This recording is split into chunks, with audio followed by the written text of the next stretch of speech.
दोस्तों नमस्कार। स्वागत है आप सभी का एमजीवी स्टडी पॉइंट यूट्यूब चैनल में। तो दोस्तों मिक्स क्वेश्चन सीरीज नंबर 45 है। तो बात करेंगे, इससे पहले 44 कंप्यूटर की सीरीज अपलोड हो चुकी है, तो आप देख सकते हैं प्लेलिस्ट कंप्यूटर एमसीक्यू टाइप में। तो बात करेंगे, ये माइक्रोसॉफ्ट पावर पॉइंट का पार्ट 3 है। इससे पहले भी माइक्रोसॉफ्ट पावर पॉइंट के 2 वीडियो अपलोड हो चुके हैं, तो आप देख सकते हैं ये पार्ट 3 है।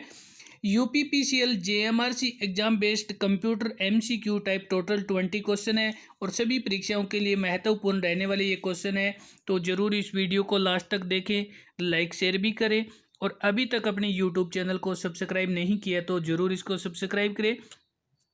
तो चलिए बात कर लेते हैं आज के हमारे क्वेश्चन इन की। और क्वेश्चन फर्स्ट आपके सामने स्क्रीन पे है। क्वेश्चन फर्स्ट में आपसे पूछा जा रहा है कि एमएस पावर पॉइंट का प्रयोग किया जाता है। तो यहाँ पे हम बात कर रहे हैं एमएस पावर पॉइंट का जो प्रयोग किया जाता है वो प्रेजेंटेशन हेतु किया जाता है। किसी भी स्लाइड को शो करने के लिए, ये स्लाइड का प्रेजेंटेशन शो करने के लिए किया जाता है। और चलते हैं नेक्स्ट क्वेश्चन की ओर। तो नेक्स्ट हमारे पास क्वेश्चन नंबर है सेकंड। क्वेश्चन सेकंड आपके सामने स्क्रीन पे है और क्वेश्चन सेकंड में पूछा जा रहा है कि डैश उपयोग करने के लिए पिक्चर प्रदान करता है। तो यहाँ पे हम बात कर रहे हैं, तो यहाँ पे हमारा आंसर है option B, clip art. Clip art उपयोग करने के लिए तैयार पिक्चर प्रदान करता है। और क्लिप आर्ट में पहले से पिक्चर तैयार होती है और ये उपयोगकर्ता को पहले से ही तैयार पिक्चर को यूज करने का एक विकल्प देता है। और चलते हैं नेक्स्ट क्वेश्चन की ओर। तो नेक्स्ट हमारे पास क्वेश्चन नंबर 3। क्वेश्चन 3 में स्लाइड शो को कैसे चलाना है, इसको कंट्रोल करने वाले टूल्स डैश टैब में होते हैं। तो अब हम बात कर रहे हैं, यदि आपको स्लाइड शो करना है या उसको चलाना है तो किस प्रकार से इसको कंट्रोल किया जाता है, और इसको कंट्रोल करने वाले जो ऑप्शन होते हैं वो कौन से टैब में होते हैं। तो यहाँ पे हमारा answer option B, slide show tab में होते हैं। स्लाइड शो को कैसे चलाया जाता है, इसको कंट्रोल करने वाले जो सभी टूल्स होते हैं वो स्लाइड शो टैब में होते हैं, ऑप्शन बी। और चलते हैं नेक्स्ट क्वेश्चन की ओर। तो नेक्स्ट हमारे पास क्वेश्चन नंबर है 4। क्वेश्चन 4 में स्लाइड में एनिमेशन उपयोग करने के लिए किस टैब का उपयोग किया जाता है। कि यदि आप किसी भी स्लाइड में एनिमेशन सेट करना चाहते हैं, एनिमेशन यूज करना चाहते हैं, तो उसके लिए आप कौन सी टैब का यूज करेंगे। और यहाँ पे हमारा आंसर है option A, animation tab. Animation tab का यूज करके हम किसी भी स्लाइड में एनिमेशन का यूज कर सकते हैं। और चलते हैं नेक्स्ट क्वेश्चन की ओर। तो नेक्स्ट हमारे पास क्वेश्चन नंबर है 5। क्वेश्चन 5 में एमएस पावर पॉइंट का उपयोग है। तो हम बात कर रहे हैं एमएस पावर पॉइंट का उपयोग, और एमएस पावर पॉइंट का उपयोग है यहाँ पे आंसर डी, प्रस्तुतिकरण के कार्यों में। यानी किसी भी कार्य को प्रस्तुत करने के लिए, प्रेजेंटेशन देने के लिए या किसी स्लाइड को शो करने के लिए एमएस पावर पॉइंट का यूज किया जाता है। और चलते हैं नेक्स्ट क्वेश्चन की ओर। तो नेक्स्ट हमारे पास क्वेश्चन नंबर है 6। क्वेश्चन 6, जब पॉइंटर डैश पर कर्सर पोजीशन किया जाता है तो इसका आकार हाथ जैसा हो जाता है। तो यहाँ पे हम बात कर रहे हैं कि जब पॉइंटर को डैश कर्सर पे ले जाता है और उसका आकार है वो हाथ जैसा हो जाता है। तो यहाँ पे हमारा आंसर है ऑप्शन ए, हाइपर लिंक। जब पॉइंटर को हाइपर लिंक पर कर्सर पोजीशन में किया जाता है तो इसका आकार है वो हाथ जैसा हो जाता है। एक हाथ जो अंगुली से संकेत करते हुए प्रदर्शित होता है, और हमारा आंसर हाइपर लिंक है। चलते हैं नेक्स्ट क्वेश्चन की ओर। तो नेक्स्ट हमारे पास क्वेश्चन नंबर है 7। क्वेश्चन 7 में पावर पॉइंट में बनाई प्रस्तुति को स्क्रीन पर प्रदर्शित करने के लिए डैश कमांड का प्रयोग किया जाता है।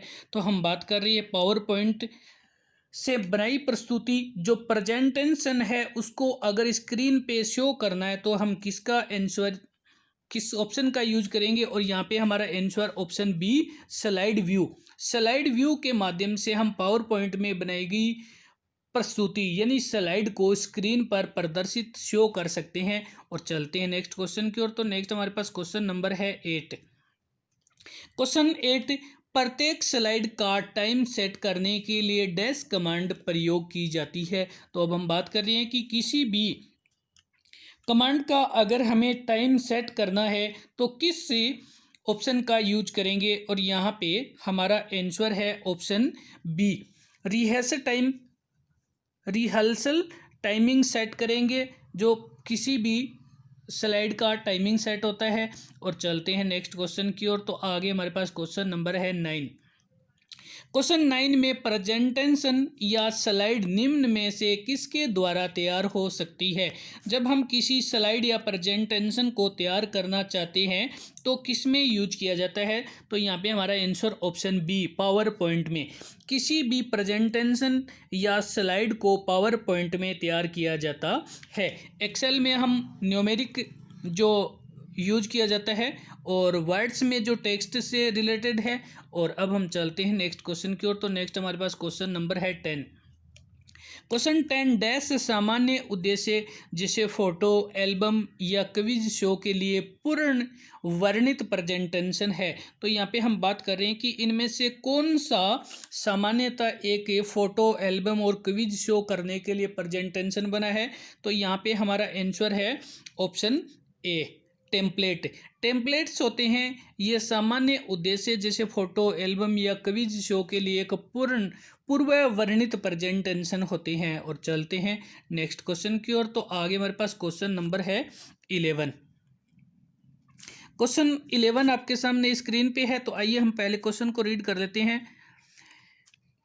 यदि आपके प्रेजेंटेशन के कोई स्लाइड शो हो तो उसका उपयोग करने के लिए आसानी से सारी स्लाइड देख सकते हैं। तो यहाँ पे हम बात कर रहे हैं कि स्लाइड शो करने के लिए, और उसके लिए यहाँ पे उसमें स्थान के परिवर्तन कर सकते हैं, तो उसके स्थानों पे परिवर्तन भी कर सकते हैं। तो ऐसी कौन सी स्लाइड है जिसको हम पहले से देख भी सकते हैं कि उपयोग करके आसानी से हम सारी स्लाइड को देख सकते हैं और उस स्लाइडों के स्थान में भी परिवर्तन कर सकते हैं। तो यहाँ पे हमारा आंसर है, और यहाँ पे हमारा answer option B, slide sorter view करके हम स्लाइड को देख सकते हैं और उनके स्थान में भी परिवर्तन कर सकते हैं। और अब हम चलते हैं नेक्स्ट क्वेश्चन की ओर। तो नेक्स्ट हमारे पास क्वेश्चन नंबर है 12। क्वेश्चन 12 आपके सामने स्क्रीन पे है और सेट कमांड का कार्य है। तो बात कर रहे हैं सेट कमांड का क्या कार्य है, और यहाँ पे हमारा आंसर ऑप्शन डी, उपरोक्त सभी है।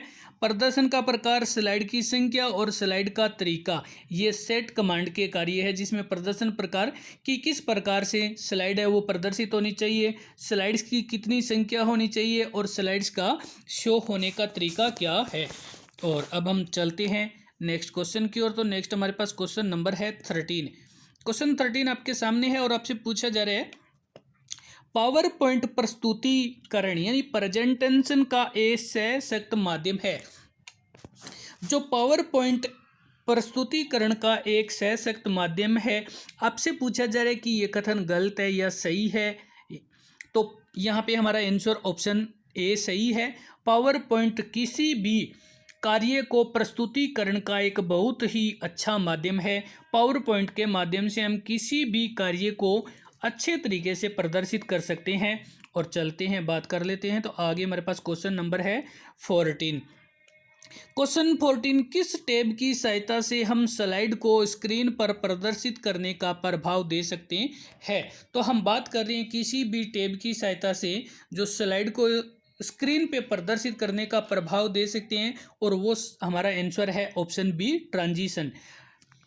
ट्रांजिशन के माध्यम से हम स्लाइड को स्क्रीन पर प्रदर्शित करने का प्रभाव दे सकते हैं, कमांड दे सकते हैं। और चलते हैं नेक्स्ट क्वेश्चन की ओर। तो नेक्स्ट क्वेश्चन नंबर है 15। क्वेश्चन 15 में हम हमारी प्रेजेंटेशन में वीडियो नहीं डाल सकते। हम हमारी प्रेजेंटेशन में वीडियो नहीं डाल सकते, और ये बात गलत है, क्योंकि प्रेजेंटेशन होती है वो एक वीडियो जैसा ही होता है कि किसी भी वीडियो जैसा ग्राफिक जो होता है उसको हम प्रेजेंटेशन के माध्यम से शो कर सकते हैं, स्लाइड शो कर सकते हैं। तो ये गलत है, हमारी प्रेजेंटेशन में वीडियो डाल सकते हैं। और चलते हैं नेक्स्ट क्वेश्चन की ओर। तो आगे हमारे पास क्वेश्चन नंबर है 16। क्वेश्चन 16, इनमें से कौन सा मेन्यू आपको animation scheme, custom animation, slide transition जैसी सुविधाएं प्रदान करता है? तो अब हम उस मेन्यू की बात कर रहे हैं जो आपको एनिमेशन स्कीम, कस्टम एनिमेशन और स्लाइड ट्रांजिशन जैसी सभी प्रकार की सुविधाएं प्रदान करता है। तो यहाँ पे हमारा answer option D, slide show menu. Slide show menu के माध्यम से हम एनिमेशन स्कीम लगा सकते हैं, कस्टम एनिमेशन भी लगा सकते हैं और स्लाइड ट्रांजिशन, ये सभी सुविधाएं स्लाइड शो मेन्यू में होती है। और चलते हैं अगले क्वेश्चन की ओर। तो आगे हमारे पास क्वेश्चन नंबर है 17। क्वेश्चन 17, किसी स्लाइड में हाइपर लिंक इंसर्ट करने के लिए कौन सा विकल्प सही है? यदि आप किसी स्लाइड में हाइपर लिंक इंसर्ट करना चाहते हैं तो इसके लिए हमारा आंसर होगा ऑप्शन डी, ए और बी दोनों। ए और बी दोनों है। तो ए हमारे पास चूज इंसर्ट हाइपर लिंक और प्रेस Ctrl+K। अगर आप शॉर्टकट की यूज करना चाहते हैं तो आपको Ctrl+K की का यूज करना है, और अगर आपको मेन्यू चूज करना है तो आपको मेन्यू चूज करना है इंसर्ट, और इंसर्ट में हाइपर लिंक। तो आपको मेन्यू चूज करना है इंसर्ट हाइपर लिंक, और शॉर्टकट की यूज करनी है तो Ctrl+K। इसके माध्यम से आप स्लाइड में हाइपर लिंक इंसर्ट कर सकते हैं। और चलते हैं नेक्स्ट क्वेश्चन की ओर। नेक्स्ट हमारे पास क्वेश्चन नंबर है 18। क्वेश्चन 18, पावर पॉइंट में स्लाइड सॉर्टर डैश मेन्यू में होता है। तो अब हम बात कर रहे हैं पावर पॉइंट कौन से मेन्यू में होता है। ये पावर पॉइंट स्लाइडर सॉर्टर है, ये कौन से मेन्यू में होता है? और यहाँ पे हमारा आंसर बी, व्यू मेन्यू में होता है। पावर पॉइंट स्लाइडर है वो व्यू मेन्यू में होता है। और चलते हैं अगले क्वेश्चन की ओर बात करते हैं। तो आगे हमारे पास क्वेश्चन नंबर है 19। क्वेश्चन 19 आपके सामने स्क्रीन पे है। और अप्लाई डिजाइन टेम्पलेट से क्या होता है? अप्लाई डिजाइन टेम्पलेट से क्या होता है? और यहाँ पे हमारा आंसर ऑप्शन सी, स्लाइड के कंटेंट में बिना कोई परिवर्तन किए स्लाइड का लुक चेंज करना। अप्लाई डिजाइन टेम्पलेट से किसी भी स्लाइड के कंटेंट में कोई परिवर्तन न करके स्लाइड का लुक चेंज करना होता है। और चलते हैं अगले क्वेश्चन की बात कर लेते हैं। आगे हमारे पास क्वेश्चन नंबर है 20, जो इस वीडियो का लास्ट क्वेश्चन है। क्वेश्चन 20 में रेडीमेड स्टाइल में बनी फाइल जिसे पावर पॉइंट प्रेजेंटेशन के लिए यूज किया जाता है वह कहलाती है। तो अब हम बात कर रहे हैं रेडीमेड स्टाइल में बनी जो फाइल होती है और इसे हम पावर पॉइंट प्रेजेंटेशन के लिए यूज करते हैं, ये फाइल क्या कहलाती है? और ऑप्शन सी, टेम्पलेट्स कहलाती है। कि पावर पॉइंट के लिए पहले से रेडीमेड फाइलें होती है वो टेम्पलेट्स कहलाती है। तो दोस्तों इसी के साथ में वीडियो देखने के लिए धन्यवाद। लाइक शेयर करते रहें, और अगर आपको इनसे संबंधित कोई क्वेश्चन में मिस्टेक लगे तो आप कमेंट करके भी हमें सुझाव दें। आपका सुझाव बहुमूल्य है हमारे लिए। तो दोस्तों इसी के साथ में वीडियो देखने के लिए धन्यवाद, लाइक शेयर करने के लिए धन्यवाद।